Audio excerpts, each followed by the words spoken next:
this video I'm going to show how I diagnosed and replaced a faulty capacitor on an electric motor. So that black one is the actual original capacitor in that motor, and right now if I try to turn that motor on,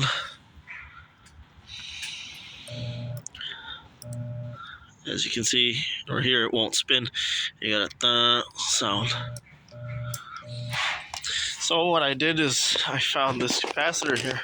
I think it's from a microwave, and here are the specifications.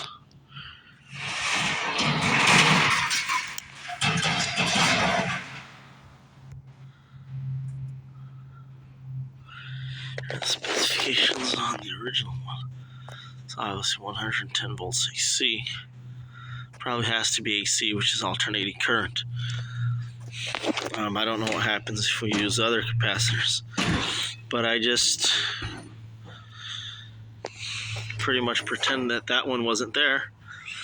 I connected two jumper cables, one from each wire, and now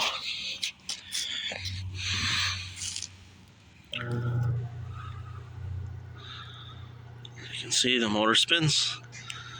So I could experiment with different capacitors, but